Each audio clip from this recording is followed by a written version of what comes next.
New reports MAGA Congressman Matt Gaetz explored retiring from Congress on the very day that the federal sex crime probe involving him first broke in the news. This is a total contrast from his recent public posture, vowing not to resign and to run for re-election in the wake of a probe that already convicted his longtime ally. Well, I think that there's a lot going on in Florida. My focus is on what's going on here in Washington. Are you concerned you'll be indicted? No. Gaetz has also been raising money for re-election, but new reports suggest this may actually be his plan B, because he approached far-right TV network Newsmax for a job, Axios reporting he was rejected. Now, the timing is especially striking because news first broke about the sex crimes probe back on March 3rd. Now, when reporters are working on stories, especially really big ones, they virtually always check with the key subjects in the story before publication. You do that to get information. Sometimes you get a comment or even a denial, and you include that in the final story. That means that subjects have a pretty good idea when a story about them is about to break. That's usually the case. And keep that in mind, because it was just hours before this story broke on March 30th that Gaetz began floating the idea of retiring from Congress altogether, pursuing a job at Newsmax. That's according to 3 sources who spoke to Axios. Now, for someone like Gaetz, conservative media was already part of his job.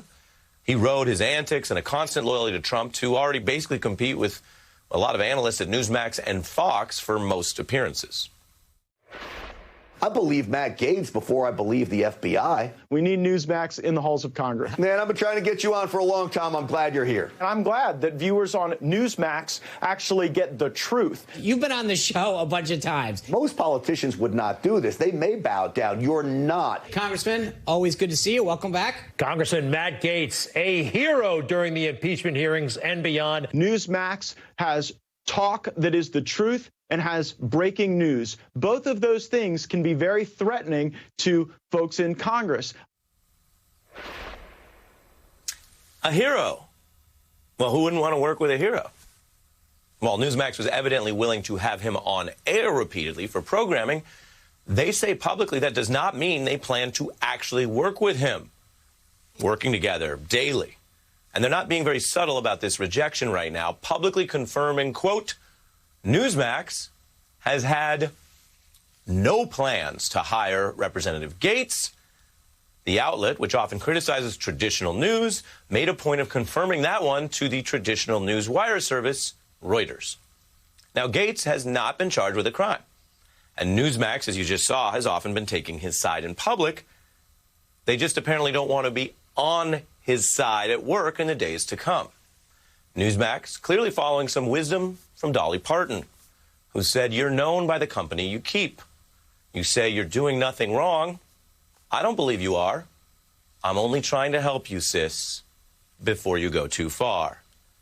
And as Dolly's refrain goes in that song, and as Newsmax might be trying to toe the line with Mr. Gaetz, she also said, quote, "I'm not accusing you of anything, but you're known by the company you keep."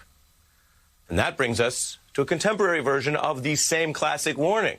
A$AP Rocky telling everyone, bad company's bad for your company. And Newsmax is a company, a corporation that apparently doesn't want company, in the terms of this employee, like Matt Gaetz. Now, an investigation can sharpen the mind on all of these points in the company you keep, just as the Trump Organization right now, as its executives face their own grand jury probe.